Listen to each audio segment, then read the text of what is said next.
Você já deve ter ouvido a expressão: sua imagem é seu cartão de visitas. Sim? Por isso a escolha da roupa que você usa é muito importante. A roupa é a primeira impressão que fica da sua identidade pessoal. A moda, no entanto, não se refere somente ao estilo de se vestir, mas através dela é possível estudar a historicidade do ser humano na medida em que a moda é um reflexo das transformações sociais do mundo. A partir da evolução da tecnologia e dos meios de comunicação, com a chegada da internet e a expansão do consumismo, a vertente de moda fast fashion vem ganhando cada vez mais destaque no cenário atual. O significado é exatamente o que se traduz: moda rápida. A concepção do fast fashion traz a possibilidade de oferecer aos consumidores, com mais rapidez, novas possibilidades de escolha. Ela é o fruto da globalização digital, que transformou completamente a maneira com que consumimos. Com as constantes evoluções do capitalismo e da indústria, foi possível produzir roupas em uma escala inimaginável e transformar um artigo, que antes era para suprir uma necessidade básica, em objeto de desejo instantâneo, além de contar com preços finais baixíssimos das roupas, possibilitando atingir uma quantidade ainda maior de pessoas. O fast fashion traz, portanto, um discurso de moda democrática. Mas, para que isso funcione, o fast fashion tem por trás um cenário problemático, coberto de polêmicas e armadilhas. Será que o fast fashion é realmente democrático? Quando a moda nasce no Renascimento, tem a ideia de distinguir os nobres dos burgueses, através de tecidos de cores raras e joias, enquanto as vestimentas dos camponeses tinham muito mais ligação com suas funções no corpo social do que qualquer outra característica. Mas com o processo de urbanização, as pessoas passam a se relacionar mais umas com as outras, e com isso nasce o desejo de se mostrar. Assim, nota-se o interesse pela vestimenta tanto para competir quem está melhor vestido, tanto para tentar alcançar padrões de beleza e status que fariam outras pessoas a desejarem. Mas, com a imitação da classe mais baixa às suas vestimentas, as classes altas abandonam sua moda e criam uma nova moda, e assim sucessivamente. Aqui já podemos perceber que a indústria cultural primitiva já nascia através de um círculo vicioso de criação de uma moda pela nobreza ou pela burguesia, a imitação da moda pelas classes inferiores, a não aceitação da imitação da moda e o abandono de sua moda pela classe criadora. A indústria cultural é um termo cunhado pelos estudiosos frankfurtianos Theodor Adorno e Max Horkheimer em 1947, para organizar seus pensamentos e análises em torno de uma ideologia e modo de produção que transforma a cultura em bens de consumo e desejo, enquanto orienta as pessoas ao consumismo na promessa de entregar um valor cultural, mas que é superficial, que é a mera embalagem para o lucro dessa indústria. Mas é com o capitalismo que passamos a ver esse cenário em um ambiente macro, mais potente, mais rápido e mais impactante. Com a Revolução Industrial e a Revolução Francesa, que forneceu o aparato ideológico para a produção em larga escala, garantindo criar consumidores com seu lema igualdade, liberdade e fraternidade, já que todos eram vistos como iguais ao olhar do consumo. No entanto, para os frankfurtianos, todos os indivíduos que são submetidos à indústria cultural perdem a sua unicidade e sua singularidade, pois a indústria cultural padronizaria e administraria o próprio consumo. Ao passo que, mesmo parecendo ofertar pluralidade em seus produtos, como roupas para um público fitness, patricinhas, funkeiros, etc., refletiria a mera aparência e não a realidade social, pois tal pluralidade dá ao sujeito a sensação de que é reconhecido na sociedade pelas suas características singulares e escolhidas por ele, e não orientado por um sistema dominador que serve aos interesses econômicos e ideológicos das classes mais altas da sociedade. Assim, percebemos que a moda nada mais é que a busca desenfreada pelo novo, como um elemento indispensável não somente para a indústria têxtil, mas também para a indústria cultural, por utilizar dos meios para gerar um consumo em massa, padronizado, influenciado por aspectos culturais e com gostos orquestrados para o consumo das pessoas, sem que seja notada a ideologia de uma reprodução que não tem planos de chegar ao fim. Ao passar do tempo, novos conhecimentos moldam a indústria e a publicidade toma a responsabilidade de propagandear os produtos da indústria têxtil na sociedade de modo que os conectem com os contextos de desejos dos públicos-alvos, como roupas iguais ou semelhantes a personagens de novela, filmes, séries e artistas musicais. seja porque parecem ter vidas gloriosas e cheias de fetiches sociais, ou por inspirarem as pessoas com suas características e histórias. Partindo de uma tentativa emotiva natural que as pessoas têm de tentarem se aproximar o máximo possível do que lhes causa satisfação. Com esse histórico e partindo do princípio de que a moda se apresenta hoje como um conjunto de elementos na tentativa de autoexpressão subjetiva das pessoas e do pertencimento social, que estamos vivendo em um período social líquido e tempo rápido, com muitas e diferentes coisas para fazermos em um único dia, tarefas e principalmente desejos que não cabem no tempo que temos, e que neste mundo moderno temos que sempre estar flexíveis às mudanças sociais e políticas que ocorrem diariamente, podendo começar a entender o porquê a indústria fast fashion tem chegado em seu auge. Atualmente, a indústria é imensa comparada ao século passado, e grande parte disso tem relação direta com o advento da internet e a democratização dela nas últimas décadas, o que fomentou a conexão entre diversos países através de seus soft powers culturais. Com a quebra das barreiras e a integralização entre os países, também há contribuição para a transação de informações, tendências e padrões de culturas e nichos sociais, o que ajuda a indústria têxtil a reconhecer a demanda por peças e acessórios de moda com mais facilidade. Ao longo dos anos, as marcas de fast fashion passaram a dominar o mercado e marcar presença em shoppings em todo o mundo. Marcas como Zara, Renner, Gap, Forever 21 são alguns exemplos marcantes. Esse tema sempre passou despercebido e só foi ganhar relevância em 2013, através da tragédia que ocorreu em Bangladesh. Um prédio de 3 andares, onde funcionava uma fábrica de tecidos, pegou fogo e desabou, matando cerca de 377 costureiras que trabalhavam para marcas de roupas internacionalmente conhecidas. A partir desse evento, a revelação de horrores cresceu e as pessoas passaram a questionar o lado obscuro da indústria da moda, e assim o fast fashion ganhou holofotes. O movimento global Fashion Revolution viralizou o questionamento: quem faz as nossas roupas?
A gente olha e vê as imagens, isso mexe com a gente, né? Não sabia que isso acontecia no Brasil.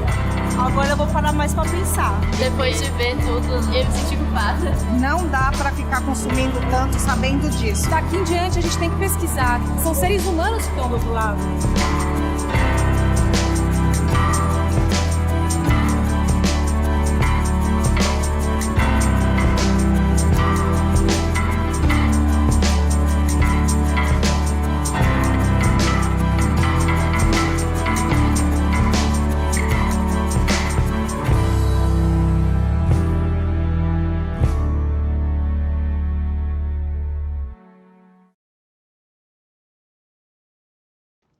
Nos últimos anos, tem havido grande avanço de conceitos como ESG, sustentabilidade nas organizações, a própria ética. E os consumidores eles têm se tornado cada vez mais exigentes com aquilo que eles compram. E isso inclui tanto a mercadoria final, a palpável, quanto todos os elementos do processo produtivo. Apesar disso, o consumo do fast fashion teve um aumento gritante ao longo dos últimos 5 anos. A aparição em redes sociais e relevância dessas marcas desse tipo de moda tem se tornado cada vez mais significativas. E isso mostra uma contradição. O que então impulsiona o público a optar por esse tipo de mercadoria, ao invés de prezarem por marcas mais tradicionais? Porque mesmo sabendo dos escândalos e abusos que tem por trás de toda essa produção, as pessoas continuam comprando. O primeiro motivo que pode vir à sua mente, e também de muitas pessoas quando a gente fala nessa temática, são os preços baixos. Realmente, em comparação aí com marcas mais tradicionais no mercado, que não são desse nicho de moda, de fast fashion, o preço é muito abaixo. Outras pessoas poderiam dizer que é por conta da variedade de produtos, possibilidade de combos, quando a gente compra peças iguais, mas de diferentes cores, ou também pela rápida adequação às mudanças e tendências de moda. Mas todas essas vantagens estão atreladas a condições desumanas, jornadas de trabalho excessivas, ambiente de trabalho degradante. Apesar de todos esses fatores citados, algumas pessoas não deixam de consumir o fast fashion. Isso se dá devido ao contexto em que vivemos, pois é possível perceber como esse sistema compreende e atende muito bem às necessidades e desejos do mundo contemporâneo. A diversidade e a efemeridade dos estilos e dos produtos encontrados no ponto de venda parecem fazer com que os clientes encontrem modelos para todos os gostos e ocasiões, e o mais importante, uma variedade de tamanho. Dessa forma, são incentivados pela autonomia pessoal que permite escolher o que condiz melhor com o seu jeito de ser e como você deseja se expressar pela sua vestimenta. Até porque é muito importante ressaltar que a moda é uma maneira de se expressar, de produzir sua própria arte e de representar a sua identidade, indo muito além de cobrir seu corpo com uma peça de roupa. As mini-coleções lançadas a cada 2 semanas trazem inovação e também as últimas tendências, atendendo o desejo por aquela peça que está aparecendo em todas as mídias. Nota-se que o que acontece com as empresas de moda rápida é realmente algo revolucionário perto de tudo que já foi feito e visto na moda. Eu acho muito bom porque tem um preço acessível e roupas que estão na moda. Então, se você quiser comprar o que está na tendência por um preço bom, você vai nessas lojas. Mas não são todas que eu consumo, porque algumas lojas têm uma qualidade muito ruim das roupas. Eu já consumi fast fashion, mas eu tento evitar ao máximo consumir desse tipo de moda. Eu tento ao máximo evitar, justamente por saber de todas as problemáticas que se envolvem. Então eu não acredito que seja um consumo tão saudável assim e eu tento ao máximo evitar, mas claro que em algum momento da vida eu já consumi e se eu precisasse muito de uma roupa rápido e isso fosse resolver, talvez eu comprasse novamente. Acredito que seja algo acessível, tem todo shopping, todo lugar que você vai. Por ser barato, você ter um custo baixo. Existem fatores, influências culturais que impactam na propagação desse tipo de moda. Lá em 2017, a Globo reproduziu uma novela chamada Força do Querer, em que havia uma das personagens principais, utilizava muito body, que é uma espécie de uma roupa, de um maiô, de um colã, que se usa por dentro da parte de baixo da vestimenta. E a partir disso, dessa referência da personagem, teve um boom das vendas, da demanda, da procura por esse tipo de vestimenta. E após o término da novela, houve uma queda abrupta dessa demanda.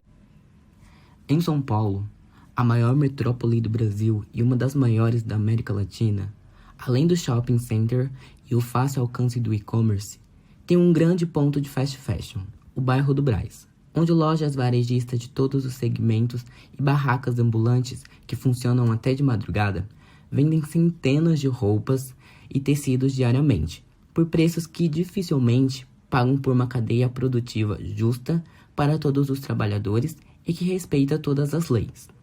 E a grande massa populacional, composta por pessoas comuns, apenas compra e consome as roupas que estão sob seus gostos e que são mais baratas. Dificilmente questionam a cadeia produtiva das peças. Ao invés disso, pensam que estão sendo beneficiadas pelo preço que estão pagando. Ainda mais quando as empresas e as marcas anunciam aquelas promoções e queimas de estoque. Foi utilizando deste atrativo que a Shein abriu uma loja temporária no centro da cidade de São Paulo. Preços muito baixos e produtos limitados. o que trouxe para si um grande destaque na mídia, também provocou um senso de individualismo do ser humano e se aproveitou do nível de conhecimento do público-alvo, que tornou o evento turbulento e com brigas por peças.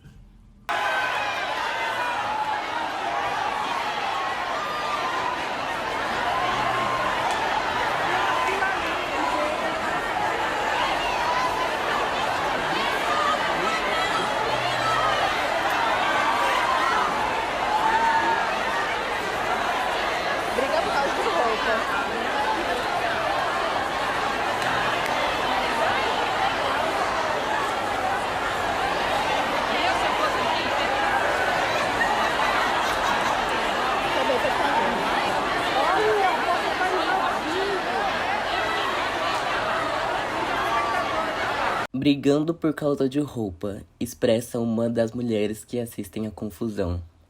Mas também não seria a oportunidade de entrar na moda pagando por um valor que está mais condizente com as suas realidades? Nós realizamos uma pesquisa via Google Forms em que as pessoas respondiam algumas perguntas acerca dessa temática. Então, aproximadamente 70% das pessoas dizem que conhecem, que concordam e concordam parcialmente com a afirmação: eu tenho conhecimento sobre o tema fast fashion. Já a respeito das polêmicas que cercam o fast fashion, cerca de 70% das pessoas também afirmam ter conhecimento a respeito delas. Em relação ao consumo do fast fashion, alcança aí uma marca de 85% das pessoas que responderam à pesquisa. Eu consumo fast fashion com bastante frequência, também aí com uma marca alta de 50% aproximadamente. Eu já quis comprar uma peça de roupa, mas pelo alto valor, eu optei pela compra de uma peça de roupa similar, mas de menor valor, aí chegando numa marca de 90% quase, e eu acredito que o fast fashion seja democrático, alcançou aí 27% de concordo parcialmente e concordo totalmente apenas 7,1%. A partir desses resultados apresentados, as pessoas que consomem fast fashion, que conhecem o fast fashion e também conhecem as polêmicas que cercam esse assunto, são as mesmas pessoas que não acreditam que esse sistema seja um sistema democrático. Então a gente consegue ver aí que existem muitas contradições, né, que permeiam, que embasam todo esse sistema de moda. Outro ponto também bem interessante da gente observar aqui é que 70% das pessoas afirmam praticamente que consome, que opta por consumir fast fashion por ser uma peça de menor valor. Então, muitos podem pensar que essa é uma das principais vantagens competitivas desse sistema de moda. Eu acredito que o fast fashion possa sim ser uma maneira das pessoas consumirem a moda de uma forma mais barata e também naquela questão da inclusão dos tamanhos, já que a gente sabe que é muito difícil, muitas marcas na verdade não têm uma grade de tamanho completa, então o fast fashion chega para poder ser uma forma de moda democrática que possa servir pessoas menores, pessoas maiores, já que essa produção é muito massificada, então uma produção muito grande, uma produção muito rápida, e isso pode sim se encaixar nesse viés democrático, mas a gente tem que ficar de olho para entender a partir de quais elementos se produz essa democracia, para poder ficar realmente esperto, entender se isso faz sentido, se isso compensa ou se a gente está mascarando essa democracia. Parece incrível dizer que nem todas as empresas se importam com toda a cadeia produtiva dos seus produtos, ainda mais quando são terceirizadas. Mas é uma realidade. Desde que os produtos cheguem aos consumidores com a reputação das marcas e o prestígio pelo qual as pessoas buscaram por aquele produto, está tudo bem para a indústria da moda. A ONG Neodichem, que trabalha investigando as cadeias produtivas das maiores empresas do mundo, em 2019, investigou as maiores empresas da indústria têxtil do mundo, para saber quais mais ou menos se importam com a sua cadeia produtiva. Quem liderou o ranking foi a Adidas, enquanto marcas de luxo, como a Prada e a Louis Vuitton, ficaram em posições muito abaixo do que o esperado, assim revelando que menosprezam tal monitoramento. Nesse mês de novembro do ano de 2022, a revista Forbes anunciou que o fundador da marca de fast fashion, uma das mais famosas que tem no mercado, a Shein, entrou para a lista dos bilionários chineses. Porém, um mês antes, então, outubro desse mesmo ano, a mesma empresa foi envolvida em uma denúncia de trabalho escravo, que aconteceu por meio de um documentário investigativo da Inglaterra, do Channel 4. Shein have taken the fast fashion model of producing clothes and put it on steroids. Shein is the fastest growing fast fashion brand on the planet, selling cheap clothes in every colour, size and design. You can't finish Shein like you can't finish TikTok. From the point of view of marketing, they have absolutely nailed it. But alongside its meteoric success, there are growing criticisms. Shein's business model is exploitation. It's a story that takes us from the UK Shein have sent an email saying they're looking for some new clients to China, where for the first time, our undercover cameras will go behind the doors of Shein's factories. 我1个月1天休息，这是正常的。这里在这里呢，没礼拜天的这个。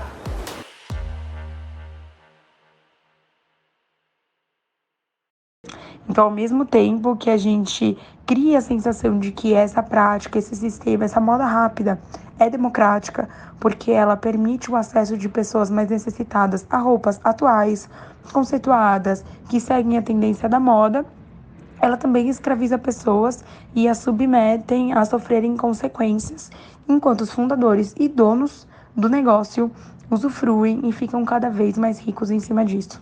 O trabalho análogo à escravidão não é uma exceção na indústria textil. Diversas empresas e marcas já foram alvos de investigação e exposição por quais meios utilizam para conseguirem vender produtos baratos ao mesmo tempo em que lucram. A empresa Zara é um nome constantemente lembrado quando o assunto é abordado. A empresa mesmo confirmou que houve trabalho escravo em suas produções em 2011. E marcas como a Renner, a Nike e a Ivy Park foram também acusadas de exploração dos trabalhadores em suas confecções. Outro ponto importante de se tocar é que não são apenas empresas de fast fashion que têm um valor mais barato de seu produto estão envolvidas em escândalo, pois até mesmo as grandes marcas de luxo estão dentro desse universo. Uma reportagem investigativa detalhou as condições de trabalho precárias às quais artesãos indianos são submetidos durante a produção de centenas de roupas para diversas etiquetas de luxo. Entre elas estão Yves Saint Laurent, Gucci, Dior e entre outras. Os funcionários recebem cerca de $20 por dia, referente a 17 horas de trabalho, o que em reais seria como receber menos de R$ 6,50 por hora trabalhada, sem contar as diversas horas extras feitas antes do início da semana de moda. As peças dessas marcas variam de R$ 1.000 para preços milionários, e mesmo assim agem dessa maneira com quem produz as próprias peças de grife. Com isso, podemos analisar que esse problema está muito além de apenas pagar por um produto barato. Está na mentalidade de algumas empresas em apenas lucrar o máximo possível com essas peças. Dessa forma, é importante nos atentarmos às peças nacionais, com confecções sustentáveis e de confiança, que nós sabemos todo o processo produtivo, pois além de estarmos valorizando o produto do nosso país, estamos ajudando pequenos produtores que prezam por uma produção mais consciente. Além disso, temos brechós, que vendem peças já utilizadas e evitam a geração de lixo produzida pelo setor têxtil, que é um que mais polui no mundo.